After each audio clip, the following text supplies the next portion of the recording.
I have seen an incident in my life when I was in my 20s. I saw a person performing black magic. He lives in a rented house.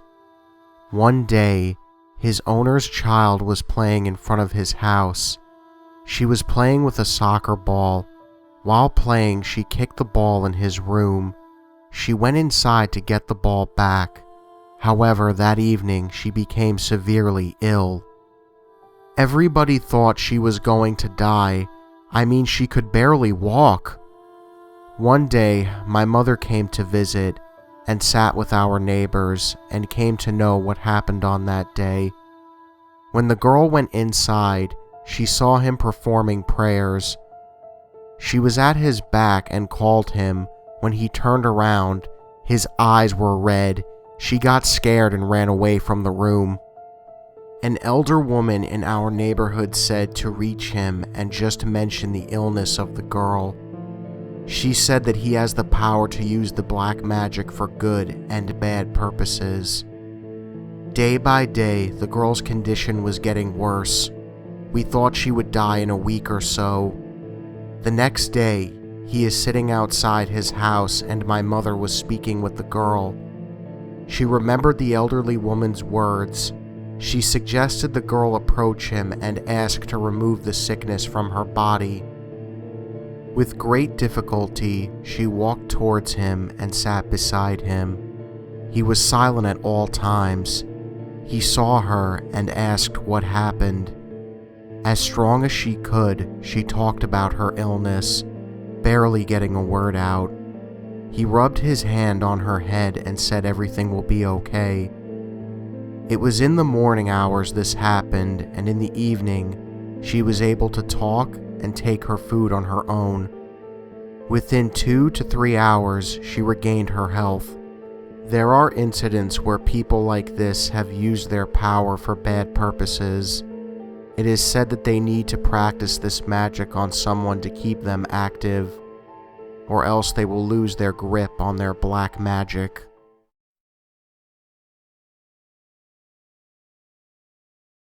My sister dabbled in witchcraft. Well, she claimed it was Wicca practices when we were in high school. She didn't have a clue what she was doing and ended up opening a door and had something latch onto her. She has things disappear, moved, knocking on the walls, all that typical haunting stuff. How we know it follows her? Well, we live far away, very far away from her, and she came to visit. While she was here, we started hearing things. The dog and our child were seeing things. Things were disappearing or moving, and there was a major uncomfortableness in the house. Once she left, everything stopped and went back to normal. She still experiences things where she lives. She keeps saying she needs someone high up in the Wicca stuff, like a white witch or something, I don't know, to come and help her close the door and get the thing to go away.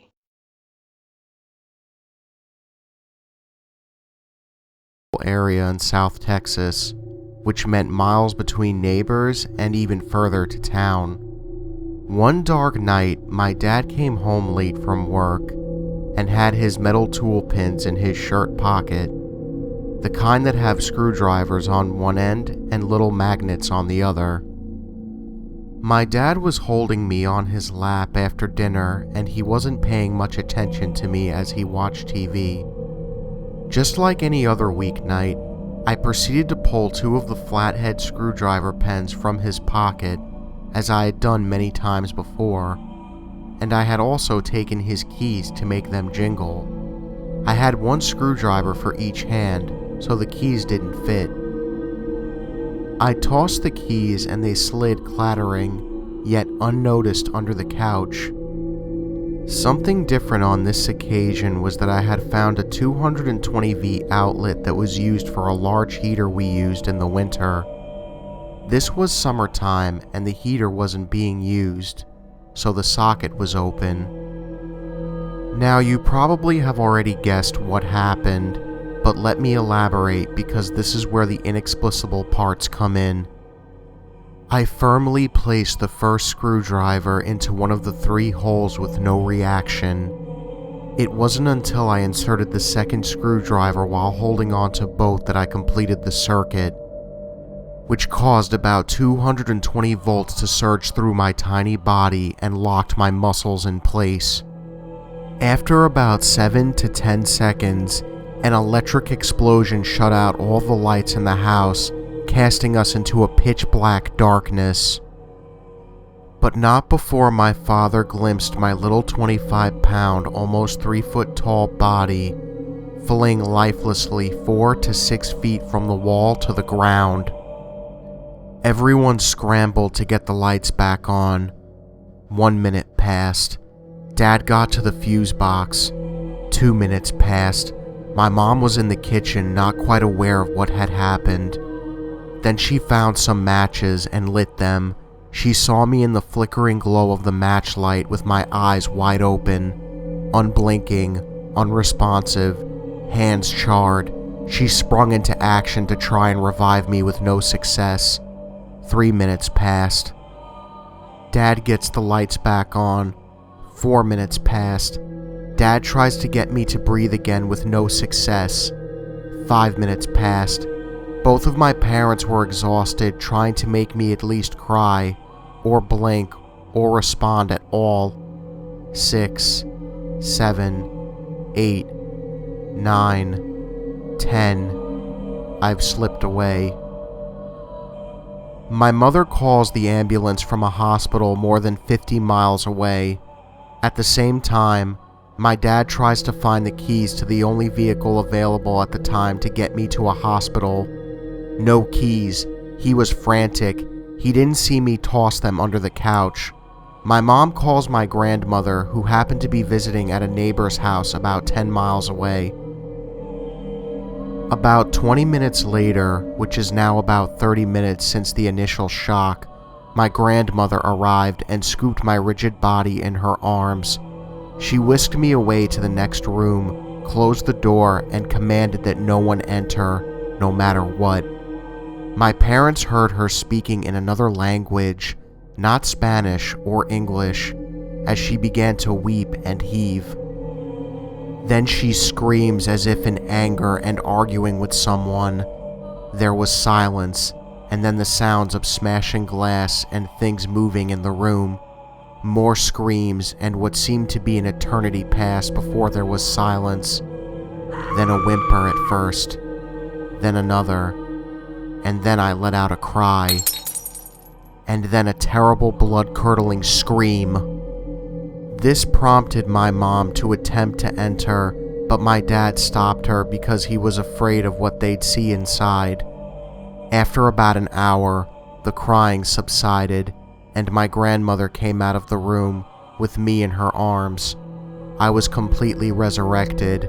Not just that, but my hands completely healed, as if they had never been charred. My parents were thankful, yet incredulous while never fully understanding what happened that night. In the coming years, I would wake with night terrors.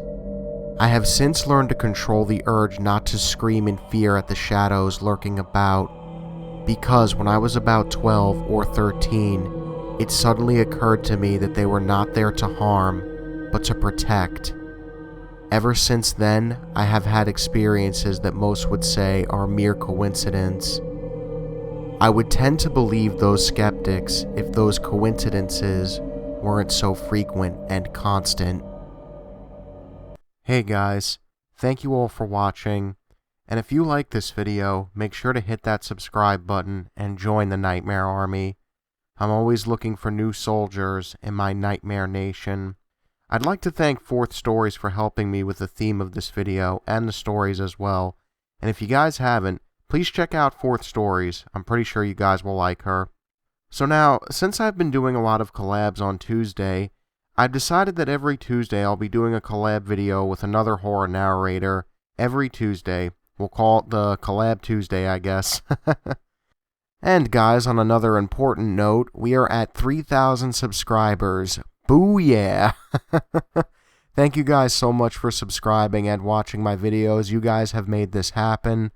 I can't thank you guys enough. And speaking of 3,000 subscribers, I know last week I mentioned in a video what you guys wanted me to do, and for my 3,000 subscribers, for you guys, I want to do another subscriber-submitted story video. The last video that I uploaded of that really took off really, really well, and I want to do another one. And you guys have sent me a lot of really cool, scary stories. However, though, I want you guys to send me a little bit more, so that way I can make you guys a longer video. And, well, as the saying goes, longer is better. So, guys, seriously, thank you for the 3,000 subscribers. Thank you all for watching. And just remember, the best ideas always come out of nightmares.